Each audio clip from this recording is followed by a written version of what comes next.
আসসালামু আলাইকুম ওরহমতুল্লাহি ওবরাকাতু।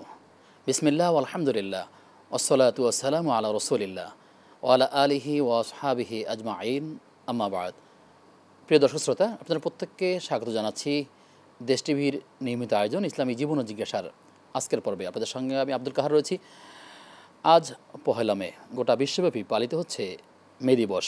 মে দিবস মানে হচ্ছে শ্রমজীবী মানুষের অধিকার আদায়ের চেষ্টা করা।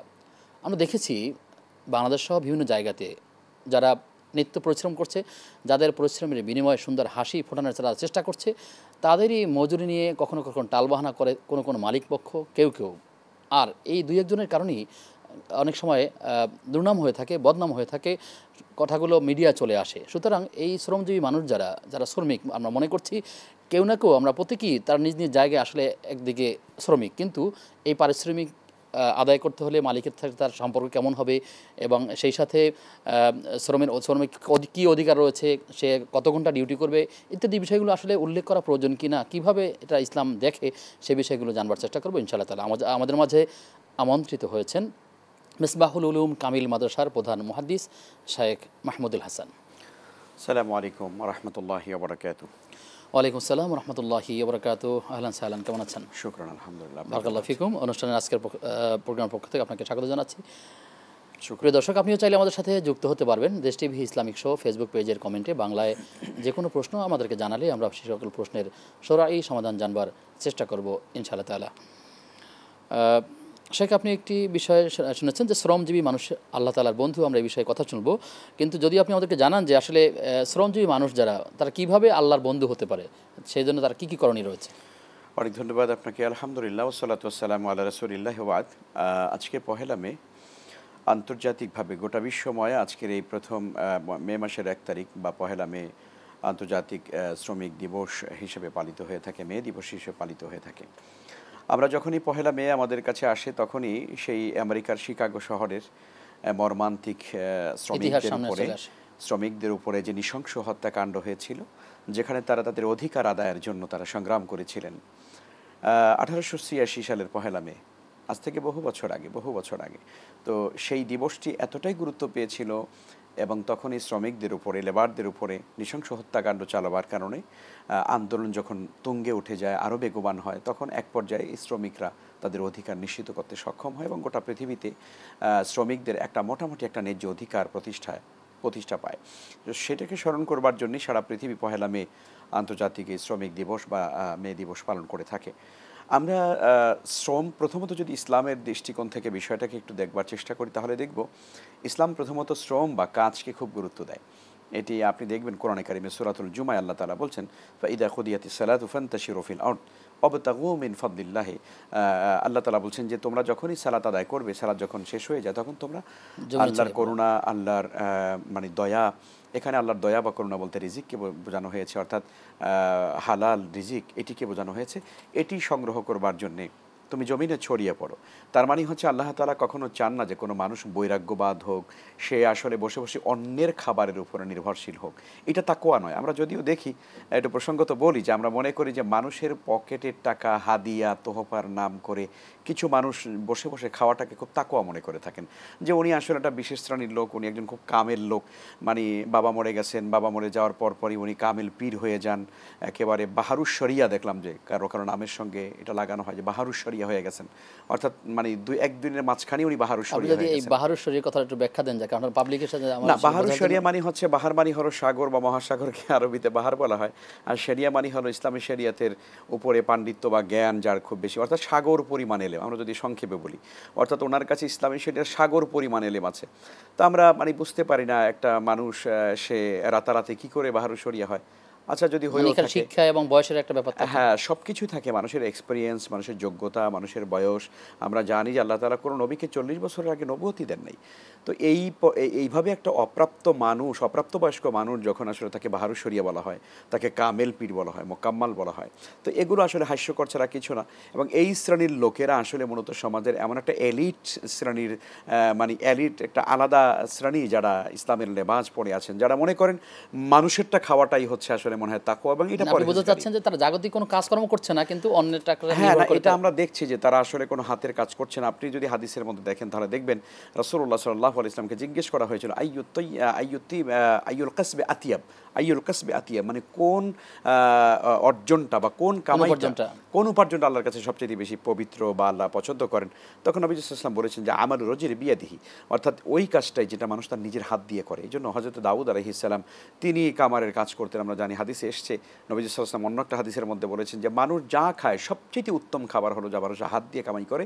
ওয়া ইন্না দাউদ আলাইহিস সালাম আমিলা বিয়াদিহি, তিনি তার হাত দিয়ে কাজ করেছেন। এখানে এই হাদিসগুলো থেকে আমরা দেখি যে এটার সামারি কথা হলো এই যে কখনো কাজ না করে বসে বসে খাওয়া, তাওয়াক্কুল করে বসে থাকা, আল্লাহই খাওয়াবে, মানুষেরা দেবে, আমি খাবো বসে বসে, এটা কখনো ইসলাম চায় না। ইসলাম চায় একজন মানুষ সে নিজে কাজ করে খাবে, পরিশ্রম করবে। এই জন্য পৃথিবীর ইতিহাসে দেখা যায় সকল নবী এবং রাসূলদেরকে আল্লাহ তাআলা কোনো না কোনো কাজে কিন্তু আমরা লাগিয়েছেন। এই জন্য আমরা প্রত্যেকে কাজ করবার চেষ্টা করব, হালাল উপার্জন করব। হাদিসে এসছে তলাবু কাসবিল হালালি ফরিদাতুম বাদাল ফরিদা, যে দুনিয়ার যত ফরজ রয়েছে নামাজ, রোজা, হজ, যাকাতের মধ্যে সবচেয়ে অন্যতম একটি গুরুত্বপূর্ণ ফরজ হলো কিন্তু আপনার এই হালাল রিজিক বা হালাল উপার্জন, এটা কামাই করা। কিন্তু আমরা এটাকে হয়তো গুরুত্ব দেই না। এই জন্য ইসলাম কিন্তু কাজকে বা শ্রমকে অনেক মর্যাদা দিয়ে থাকে, এই হাদিসগুলো থেকে আমরা বুঝতে পারি এবং কোরআনে কারিমের আয়াত থেকে। এখন যেটা আপনি বলেছেন যে শ্রমজীবী মানুষ আল্লাহর বন্ধু, আসলে কিভাবে? হ্যাঁ, শ্রমজীবী মানুষ তখনই আল্লাহর বন্ধু হতে পারেন। ওনাকে মনে রাখতে হবে আমরা যতই কাজ করি একটা মালিক পক্ষের অধীনে কাজ করি, কিন্তু আমাকে তো একজন মহান মালিকের অধীনে কিন্তু আমাকে চলতে হয়, যা হ্যাঁ যিনি আমাকে পাঠিয়েছেন, যিনি আমাকে সৃষ্টি করেছেন, এবং আলটিমেটলি আমাকে এই পৃথিবীর রিজিক বা এই পৃথিবীর উপার্জন আমাকে বাঁচিয়ে রাখবে না, একসময় আমাকে ছেড়ে চলে যেতে হবে, আল্লাহর কাছে আমাকে যেতে হবে। তো কোন মানুষটি, কোন শ্রমিকটি সবচেয়ে প্রিয় হতে পারেন? ওই মানুষটি যিনি আসলে দুনিয়ার কাজ করেন, উপার্জন করেন, কামাই করেন হালালভাবে, আবার সে সাথে সাথে আল্লাহ সুবহানাহু ওয়া তাআলা তাকে যে সৃষ্টি করে পৃথিবীতে পাঠিয়েছেন সেটিও সে মাথায় রেখে আল্লাহর হক বা আল্লাহর অধিকার যেগুলো আছে সেগুলোকে তিনি যথারীতিভাবে পালন করার চেষ্টা করেন। একজন মানুষ তিনি কামাই করবেন, এ কথা ঠিক, এই কামাই বা এই টাকা পয়সা তাকে চিরদিন বাঁচিয়ে রাখবে না, 1000 বছর তাকে পৃথিবীতে বাঁচিয়ে রাখবে না, তাকে একদিন মরতে হবে। তো কাজী আল্লাহ রাব্বুল আলামিন যে তাকে পৃথিবীতে পাঠিয়েছেন যে কাজগুলো দিয়ে, সেই কাজগুলো যেন তিনি কখনো ভুলে না যান। তাহলে আমরা সংক্ষেপে বলতে পারি আল্লাহর অধিকার বা আল্লাহর হকগুলো যথাযথভাবে পালন করা, এবং দুনিয়ার মানুষের হক বা যার অধীনে আমি কাজ করি তার কাজগুলো সঠিকভাবে পালন করা। এক কথায় যদি আমরা বলি যে দায়িত্বশীল হয়ে যদি আমরা আল্লাহর হক এবং বান্দার হক যদি আমরা আদায় করি, তাহলেই সেই শ্রমজীবী মানুষ আল্লাহর বন্ধু হতে পারেন। আপনার মাধ্যমে জানলাম একটি বিষয়। প্রশ্ন হচ্ছে যে রাসূল সাল্লাল্লাহু আলাইহি ওয়াসাল্লাম কি কোনো কাজ করেছেন? তার কারণ হলো আপনি যে প্রসঙ্গে একটু আগে বলেছেন যে অনেক মানুষ বসে বসে অন্যেরটা নেওয়ার চিন্তা করছে এবং তারা কোনো কাজ করছে না, জাগতিকভাবে আমি দেখতে পাচ্ছি, কিন্তু সে নিজে ফায়দা নেওয়ার চেষ্টা করতেছে। কিন্তু নবী সাল্লাল্লাহু আলাইহি ওয়াসাল্লাম কি এমন ছিলেন যে আসলে আমাদেরকে তিনি কোন চরিত্র রেখে গেছেন, কোন দৃষ্টান্ত রেখে গেছেন? না, রাসূল সাল্লাল্লাহু আলাইহি ওয়াসাল্লাম আমাদের নবীজি তো বটেই, এবং পৃথিবীর আমি একটু আগে বলতাম সকল নবীদের জীবন ইতিহাস কিন্তু এমন যে তারা কোনো না কোনো কাজ করে। আপনি দেখেন যে মূসা আলাইহিস সালাম, তিনি আল্লাহ রাব্বুল আলামিন তাকে, অধিকাংশ নবী রাসূলরাই কিন্তু আসলে তারা মেষ পালন করিয়েছেন। এটার অনেকগুলো সিগনিফিকেন্স আছে, গুরুত্ব আছে। তার মধ্যে অন্যতম একটা গুরুত্ব তো তারা আসলে হালাল রিজিক কামাইয়ের জন্য তারা এই কাজটা করেছেন। হযরত শুআইব আলাইহিস সালাম, আপনি জানেন যে হযরত মূসা আলাইহিস সালামের শ্বশুর ছিলেন। তো মূসা আলাইহিস সালামকে যখন তিনি দেখলেন তখন তিনি বললেন যে তুমি আমার এখানে শ্রম দিবে, তুমি আমার ঘরে থাকবে, 10 বছর থাকবে, তুমি শ্রম দেবে এবং তুমি আমাকে কখনো তোমার উপরে জুলুমকারী পাবে না। তো এখানে শ্রমিক এবং মালিক পক্ষের ভেতরের যে পারস্পরিক সম্পর্কটা কেমন হয় তা কিন্তু মূসা আলাইহিস সালাম এবং হযরত শুআইব আলাইহিস সালাম এদের এই শ্বশুর এবং জামাইয়ের ভেতরকার এই যে বিষয়টা, সেটা কিন্তু আমরা দেখলে বুঝতে পারি। তো এখানে মূসা আলাইহিস সালাম তিনি কাজ করেছেন, দাউদ আলাইহিস সালাম তিনি লোহার কামারের কাজ করেছেন, আমরা জানি। সুলাইমান আলাইহিস সালাম তিনি মাছ ধরতেন, হযরত আদম আলাইহিস সালাম তিনি জমিনে কাজ করেছেন, কৃষকের কাজ করেছেন। আমাদের নবী সাল্লাল্লাহু আলাইহি ওয়াসাল্লাম তিনি তো তার জীবনে প্রথম দিকে তিনি ব্যবসা করেছেন, ছাগল মেষ চড়িয়েছেন, তারপরে তিনি তার চাচার সঙ্গে ব্যবসা করতে গিয়েছেন সিরিয়াতে, আমরা জানি। এবং পরবর্তীতে যখন হযরত আম্মাজান খাদিজাতুল কুবরা রাদিয়াল্লাহু তাআলা আনহার সঙ্গে যখন তার বৈবাহিক সম্পর্ক হলো, তখন তিনি পুরো ব্যবসা প্রতিষ্ঠানের যে ম্যানেজমেন্টের যে দায়িত্বটা আছে, পরিচালনার যে দায়িত্বটা আছে, আমরা জানি রাসূল সাল্লাল্লাহু আলাইহি ওয়াসাল্লাম সেটি কিন্তু করেছেন। তো এর দ্বারা আমরা দৃষ্টান্ত দেখতে পাই যে আমাদের নবী সাল্লাল্লাহু আলাইহি ওয়াসাল্লাম তিনি আসলে এই উম্মতের জন্য কাজের দৃষ্টান্ত রেখে গেছেন যে আমাদেরকে হালালভাবে কাজ করে খেতে হবে। কখনো বসে থেকে মানুষের তাকওয়া, মানুষ আমাকে দেবেন, ওইটার উপরে বসে বসে দৃশ্যমান কোনো কাজ না করে আমি অদৃশ্যমান কিছু ইনকামের উপরে ভর করে এটাকে বুজুর্গি মনে করা, এটাকে তাকওয়া মনে করা, এটা কখনো নবী সাল্লাল্লাহু আলাইহি ওয়াসাল্লামের সুন্নাহ নয়। জি, আমরা অনেক সময় দেখি পত্রপত্রিকায় চলে আসে যে অনেক মালিকরা এমন থাকেন রমাদানে তারা শ্রমিকদের পাওনা বোনাস না দিয়ে তারা উমরায় চলে যান কিংবা তারা এতেকাফে বসে যান। এটি আসলে নেতিবাচকভাবে একটা প্রভাব তো সমাজে এমন হয়, সবাই করে না, দুই একজন করেন, কিন্তু তাদের কথাগুলো আসলে চলে আসে এমনভাবে যে আসলে এই যে শ্রমিকের অধিকার পাওনা ন্যায্য না দিয়ে সে যদি আল্লাহর কাজে চলে যায় অথচ বান্দার হক আদায় করলো না, সেক্ষেত্রে কীভাবে না, সমন্বয়? বিষয়টি আসলে খুব মানে গুরুত্বপূর্ণ। এটি কারো নিয়ত সম্পর্কে ধারণা করা তো কঠিন, কারণ অন্তত আমরা ফেরে দেখিনি। তবে একথা ঠিক যে কোনো শ্রমিকের ঈদ আসছে, বোনাস দিতে হবে, টাকা পয়সা দিতে হবে, এই সব কিছু দেওয়ার কারণে হয়তো এমনটা হতে পারে, সম্ভাবনা থাকে কিছু কিছু লোকের মধ্যে, সবাই তাদের কারণেই সমাজ কিছু কিছু লোকের যে এই অবস্থা যে ঠিক আছে ঈদ যেহেতু আছে শ্রমিকদেরকে বোনাস দিতে হবে, এগুলো ঝামেলা, এখন দিতে চাই না, ঈদের পরে দিব, তো ঠিক আছে আমি একটু ওমরা করে আসি। এই ফাঁকে সে হয়তো বলতে পারলো যে না, মালিক তো দেশে নাই। তো মূলত আসলে তার ওমরা বা তার হজে যাওয়া, তার এতেকাপ করতে যাওয়া, এটা আসলে মূলত তার প্রকৃতপক্ষে আল্লাহ সন্তুষ্টির জন্য নয়, সে একটা ফাঁকিবাজি করা, একটা প্রতারণার আশ্রয় নিয়ে মূলত এই কাজগুলো করে থাকেন, অনেক ক্ষেত্রে অনেকে করে থাকেন। তো এই কাজগুলো করে অর্থাৎ শ্রমিকদের অধিকার থেকে তাদেরকে বঞ্চিত করে ঈদের সময় তাদেরকে পাওনা না দিয়ে যদি কোনো মানুষ যদি মনে করে যে হজ করতে গেলাম, ওমরা করতে গেলাম, খুব এর মধ্যে ফজিলত রয়েছে, আদৌ এর মধ্যে কোনো ফজিলত আছে বলে ইসলাম মনে করে না। কোরআনে কারিমে কোনো মানুষের হক আদায় নষ্ট করে আল্লাহর হক আদায় করলে সেটাও কিন্তু আল্লাহ রাব্বুল আলামিন কবুল করেন না। আপনি হাদিসের মধ্যে সেই বিখ্যাত হাদিস দেখেন, নবী সাল্লাল্লাহু আলাইহি ওয়াসাল্লাম বলেছেন, আলা কুল্লুকুম রাইন ওয়া কুল্লুকুম মাসউলুন আন রাইয়াতিহি, সাবধান তোমরা প্রত্যেকে দায়িত্বশীল রাখালের মতো। রাখাল যেমন সারাদিন মেষ চড়ায়, উট চড়ায়, তারপর সন্ধ্যাবেলা মালিক তাকে জিজ্ঞাসা করে তুমি কয়টা নিয়ে গিয়েছিলে মরুভূমিতে, উট ছাগল ভেড়া বকরি, এখন কয়টা নিয়ে এসেছো, নাকি বাঘ খেয়ে ফেলেছে, নাকি হারিয়ে ফেলেছো। তো এটি যেমন জিজ্ঞাসা করা হয়, ঠিক আল্লাহ রাসূল সাল্লাল্লাহু আলাইহি ওয়াসাল্লাম বলছেন যে তোমরা প্রত্যেকেই রাখালের মতো দায়িত্বশীল, তোমাদেরকে তোমাদের অধীনস্থদের সম্পর্কে অবশ্যই তোমাদেরকে জিজ্ঞাসা করা হবে। এই জন্য মালিক পক্ষ যদি কখনো যদি শ্রমিকের অধিকার থেকে তাদেরকে বঞ্চিত করেন, এবং কোনো লেবার, কোনো শ্রমিক, কোনো মানে উপার্জনক্ষম মানুষ যে তার অধীনে কাজ করে, তার ইনকামের জন্য সহযোগিতা করে, অথচ সেই মানুষটি ন্যায্য অধিকার থেকে বঞ্চিত হলো, তাহলে অবশ্যই ওই ব্যক্তিকে কিয়ামতের দিন আল্লাহর কাছে জবাবদিহি করতে হবে। আরও কিছু প্রশ্ন আছে, যে উত্তর জানবো বিরতির পর ইনশাআল্লাহ তাআলা। প্রিয় দর্শক, আপনারা দেখছেন ইসলামী জীবন ও জিজ্ঞাসা। সময় হয়েছে একটা বিরতির, ফিরছি কিছুক্ষণ পর, সাথে থাকুন।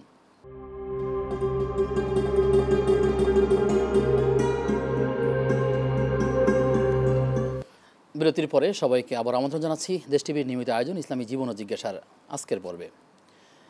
একটি বক্তব্য এমন রয়েছে যে ওগো মুসলমানের ছেলে, কাজ করিলে মান যাবে তা কোন হাদিসে পেলে? আসলে কোনো হাদিসে এমনটি নেই যে কাজ করলে তার সম্মান কমে, বরং কাজ করার মধ্যে দিয়ে মানুষের সম্মান মর্যাদা বৃদ্ধি পায়। প্রিয় দর্শক, আজ আমরা আলোচনা করছিলাম শ্রমজীবী মানুষ আল্লাহ তাআলার বন্ধু, আর এই বিষয়ে কথা বলছেন আমাদের প্রিয় মানুষ, অত্যন্ত শ্রদ্ধাভাজন লেখক শেখ মাহমুদুল হাসান। আসসালামু আলাইকুম। জি মোহতারাম, একটি বিষয়ে আমরা আপনার থেকে ক্লিয়ার হতে চাই। অনেক মানুষ দেখা যায় শ্রমিক যখন নিয়োগ করে কাজের ক্ষেত্রে, তখন সে চুটিয়ে নেয় না, অর্থাৎ কত টাকা বা এটা পরিশ্রম টাকা বলে নেয় না। তখন পরবর্তী যখন শ্রমিক দেওয়ার সময়, টাকা দেওয়ার সময় তার কম হয়, তার একটু বেশি মনে হয়, তখন একটু ঝগড়া হয়ে যায়। আসলে এই শ্রমিক নিয়োগের ক্ষেত্রে ইসলামী শরিয়া কি বলে, কিভাবে নিয়োগ করা উচিত? কোরআন কারীমের ব্যাপারে পরিষ্কারভাবে বলা আছে, ইদা তাদায়ানতুম বিদাইনিন ইলা আজালিন মুসাম্মান ফাকতুবুহু। যখন তোমরা লেনদেন করবে বা এই যে কাজ করা বা শ্রমিক নিয়োগ করা, সেটাও কিন্তু মুআমালাতের একটি গুরুত্বপূর্ণ অংশ। যে আমি যাকে নিয়োগ দিব, ড্রাইভার হতে পারে, আমার অফিসের কেউ হতে পারে, তাই না, যাকে আমি কাজে লাগাবো সে আমার ঘরে কাজ করতে পারে। এই মুআমালাতের ক্ষেত্রে কোরআন কারীমের সার্বজনীন একটি বিধান, চিরায়ত একটি বিধান হচ্ছে ফাকতুবুহু, তোমরা লিখে রাখো। অর্থাৎ লিখে রাখো বলতে এখানে অর্থাৎ সুনির্ধারিত একটা বিষয় তোমরা ঠিক করে নাও। টাকা পয়সার ক্ষেত্রে তো অবশ্যই লিখে রাখতে হবে, কিন্তু এমনি যখন আমরা শ্রমিক নিয়োগ করি তখন সেটাও কিন্তু একটা লিখিতভাবে যে তোমাকে আমি এই কাজের জন্য এত ঘন্টা তোমাকে ডিউটি করতে হবে, তার পারিশ্রমিক তোমার জন্য এত টাকা, বোনাস তোমার জন্য এত টাকা, বাৎসরিক ইনক্রিমেন্ট তোমার জন্য এত টাকা হবে, এই ছুটি এত পাবা তুমি, এতদিন তোমার ছুটি হবে। অর্থাৎ এই যে শ্রমিকের যে বিষয়গুলো, যেগুলো আমরা দেখেছি যে সেই 1886 সালের 1 মেতে যে ঘটনাটা হয়েছে, মূলত সেখানে এই ধারাগুলো ছিল যে তারা আসলে কয় ঘন্টা ডিউটি করবে। পৃথিবীতে এর আগে কিন্তু কোনো শ্রমিকদেরকে দাস হিসেবে ব্যবহার করাতো, অর্থাৎ সেখানে 18, 20 ঘন্টা, 22 ঘন্টা, 24 ঘন্টা পর্যন্ত কাজ করানো শ্রমিকদেরকে দিয়ে। তখন তারা একসময় তখন বুঝতে পারে যে না, এটা আসলে আমাদেরকে তারা এভাবে দাসের মতো ব্যবহার করছে। তখন তারা এই টার্মগুলোতে তখন তারা আন্দোলন শুরু করে যে আমরা কয় ঘন্টা কাজ করব, কি পারিশ্রমিক হবে, আমাদের সাপ্তাহিক ছুটির ব্যাপারটাও কিন্তু তখনই কিন্তু আসলে নির্ধারণ করা হয়। তো ফলে আমরা মনে করি যে শ্রমিক এবং মালিকের মধ্যে সুসম্পর্ক রক্ষা করবার জন্য এটি খুব জরুরি। প্রথম আমরা অনেক সময় আছি যে ঠিক আছে ভাই আসেন, সমস্যা হবে না, এরকম দেখবেন যে বলে অনেকে। হ্যাঁ, সমস্যা। আবার শ্রমিক অনেক সময় বলে ঠিক আছে ভাইজান আপনি আমার সম্মানিত মানুষ, অসুবিধা নেই আপনারা দিয়েন, কিন্তু পরে যখন দেখে যে কাজের লোড মারাত্মক আকারে পড়ছে কিন্তু সেই তুলনায় মালিক তাকে টাকা কম দিচ্ছে, তখন কিন্তু শ্রমিক আর মালিকের মধ্যে কিন্তু সম্পর্ক তৈরি হয়। এই জন্য এই সকল ক্ষেত্রে একদম স্বচ্ছ আয়নার মতো থাকা উচিত। শ্রমিকের জন্য বুঝতে পারে যে হ্যাঁ আমি এই কয়েক ঘন্টা ডিউটি করবো, আমি 8 ঘন্টা ডিউটি করব, আমার ডিউটি হচ্ছে 9টা 5টা ইত্যাদি এভাবে, আর আমি এই কয় টাকা তো আমরা যাতায়াতের পথেও দেখি যে কোনো পরিবহনের ক্ষেত্রে রিক্সা কিংবা গাড়ির ক্ষেত্রে অনেক সময় তাকে ভাড়াটা চুকিয়ে ওঠা হয় না, তখন দেখা যায় পরবর্তী যাওয়ার পরে খুব খুবই বড় ধরনের ঝামেলা হয়ে থাকে। খুবই ঝামেলা হয়। এগুলোর নিয়ম হচ্ছে আসলে যেহেতু শ্রমিক যেহেতু কষ্ট করবে, শ্রমিক যেন কখনো কষ্ট না পায় এই জন্য তার পাওনাটাকে তার মজুরিটাকে ঠিক ঠিক মতো দিয়ে দেওয়া। আর আমরা বিখ্যাত সেই হাদিসের কথা তো জানি, আসলে রাসূল সাল্লাল্লাহু আলাইহি ওয়াসাল্লাম বলেছেন উতুল আজিরা আজরাহু ক্বাবলা আইয়াজিফা আরাকুহু, অর্থাৎ শ্রমিকের ঘাম শুকিয়ে যাওয়ার আগে তার মজুরি চুকিয়ে দাও, তার মজুরি পৌঁছে দাও বা দিয়ে দাও তাকে। তো এই যে কথাটি আপনি দেখেন পৃথিবীর ইতিহাসে, আমার মনে হয় না যে পৃথিবীর ইতিহাসে কেউ আসলে বলতে পেরেছে এত সুন্দর কথা যে শ্রমিকের ঘামটা শুকাবার আগে তার মজুরি বা পাওনা দিয়ে দাও। এটা আল্লাহ রাসূল সাল্লাল্লাহু আলাইহি ওয়াসাল্লাম বলেছেন। কাজে আমরা মনে করি সামগ্রিকভাবে শ্রমিক তার অধিকার পাবে, মালিকও তার সম্পদের বা তার কোম্পানি এটারও তার সুরক্ষা হবে, শ্রমিকেরও সুরক্ষা হবে, সব কিছু যার যার উভয় পক্ষেরই স্বার্থ রক্ষা হবে, যদি কিনা আমাদের মধ্যে সত্যিকারে আল্লাহর ভয় থাকে। এই জন্য দেখুন পৃথিবীতে কোনো অধিকারই আসলে সুনিশ্চিতভাবে মানুষ পেতে পারে না যতক্ষণ পর্যন্ত মানুষের মধ্যে কমন একটা কি বলবো এটাকে, যে এটা আমরা বলি না যে মোবাইলের ভিতরে থাকে বা কম্পিউটারের ভিতরে একটা সুনির্ধারিত না একটা আপনার সফটওয়্যার থাকে, আপনার সফটওয়্যারের কথা যদি আমরা বলি, তো আসলে মূলত প্রত্যেকটা মানুষের ভিতরে এটা কমন সফটওয়্যার থাকতে হবে, একটা প্রোগ্রাম ইনস্টল করে নিতে হবে, যে প্রোগ্রামটার নাম হবে তাকওয়া। এটা এই তাকওয়ার এই প্রোগ্রামটা যদি প্রত্যেকটা মানুষের প্রত্যেকটা কাজের মধ্যে যদি থাকে, তাহলে আপনি দেখবেন শ্রমিক তার অধিকার পাবে, মালিক তার অধিকার পাবে, শ্রমিক সেই কাজের নামে ফাঁকি দিবে না, মালিক কাজ করিয়ে তার পাওনার বিষয় বলছেন। আমরা ওই শ্রমিকের অধিকার নিয়ে কথা বলছি, কিন্তু এমনও রয়েছে আসলে অনেক সময় শ্রমিকরা তো মালিকের সাথে দুরাচার করে কিংবা কখনো কখনো তার কাজে ফাঁকি দেয়, কর্মঘণ্টা ফাঁকি দেয়, আবার বিশেষ করে যখন যায় ইবাদতের কথা বলে সে সালাত করতে চলে গেল, সে দীর্ঘ সময় পরে আসলো অথচ মালিকের কাজ পরে থাকলো। তো এই বিষয়ে আসলে শ্রমিকের কোন কোন বিষয় খেয়াল করা উচিত? না, এই যে ফাঁকিগুলো আসলে যে শ্রমিকরা দিবে তারা তো অবশ্যই এটার বিনিময়ে পয়সা নেবে, কিন্তু সে কাজ যদি না করে, সে কাজে অনুপস্থিত থাকে, ফাঁকিবাজি করে, প্রতারণা করে, তাহলে এই জন্য অবশ্যই তাকে আল্লাহর কাছে জবাবদিহি করতে হবে। সে কাজের বিনিময়, টাইমের বিনিময়, 8 ঘন্টার বিনিময়ে তাকে টাকা দেওয়া হচ্ছে, সে যদি এখান থেকে 1 ঘন্টা, আধা ঘন্টা, 2 ঘন্টা যদি ফাঁকিবাজি করে, তাহলে অবশ্যই আল্লাহর কাছে তাকে জবাবদিহি করতে হবে। জি, আল্লাহ তাআলা আমাদেরকে বিষয়গুলো বোঝবার তৌফিক দান করুন।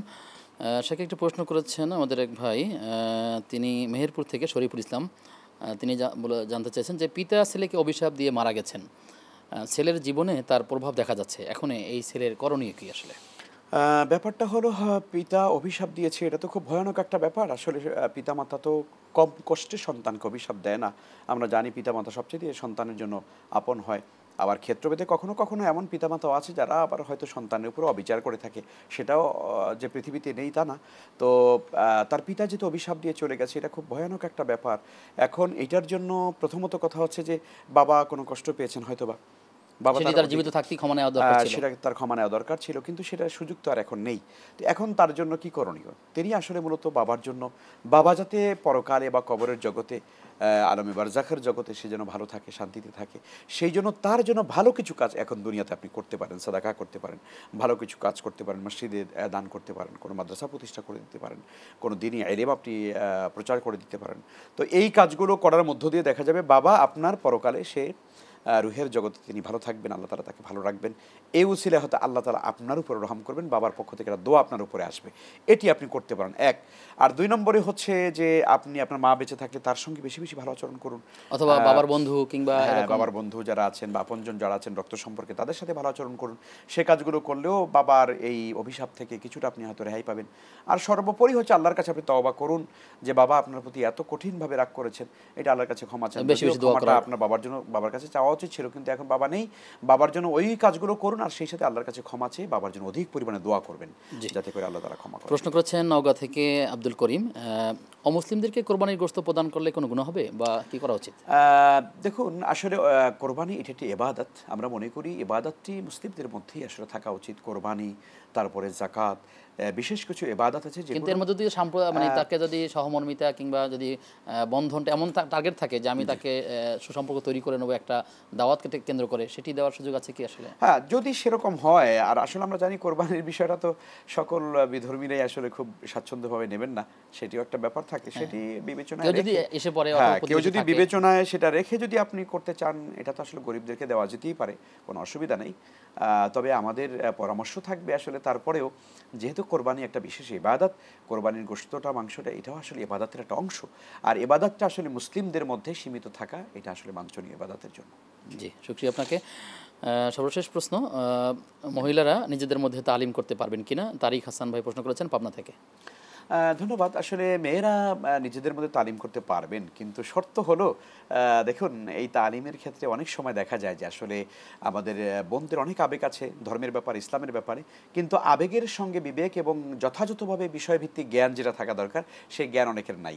তো ফলে আমি এরকম বহু মজলিসের কথা জানি যে যেই নারী হয়তো আরও 10 জন 20 জন মহিলাকে নিয়ে প্রশিক্ষণ দিচ্ছেন, আসলে মূলত উনি যা বলছেন কিছুই এরা কোরআন এবং হাদিসের আলোকে সত্য নয়, উনি যা বলছেন নিজের মতো করে বলছেন, তো অন্যরা আবেগ নিয়ে খুব মানে মন দিয়ে দিল দিয়ে শুনতেছেন, নানান কিচ্ছা কাহিনী বলতেছেন তারা, যেগুলো আসলে অথেন্টিক নয়, প্রমাণিত নয় হাদিস কোরআনে, এমন কিছু কিচ্ছা কাহিনী দিয়ে বলতেছেন। এই জন্য আমরা মনে করি মহিলাদের তালিম এটা শরিয়াতে বৈধ, যদি সেটা পর্দার সঙ্গে হয়, কোনো মানে বেশি দূরত্ব না হয়, অন্য সফর দূরত্ব যেতে পারবেন না, নিজস্ব বাড়ির ভিতরে কাছাকাছি হবে, তারপরে স্বামীর অনুমতি নেওয়া, পারিবারিক কাজে কোনো ক্ষতি না হওয়া, সন্তানরা ছেলে মেয়েরা যেন মানে কোনো অন্যায় কাজে জড়িয়ে না পড়ে, সেদিকে লক্ষ্য রেখে পরিবারগুলোকে গুছিয়ে রেখে আপনি চাইলে যেতে পারেন। কিন্তু অবশ্যই আপনাকে যিনি তালিম করবেন, মুআল্লিমা হিসেবে যিনি থাকবেন, তাকে অবশ্যই যথাযথ জ্ঞানী হতে হবে, বিশুদ্ধভাবে তাকে কোরআন শিখতে হবে, কোরআনে কারিমের উচ্চারণ তাকে জানতে হবে, হাদিস তাকে জানতে হবে।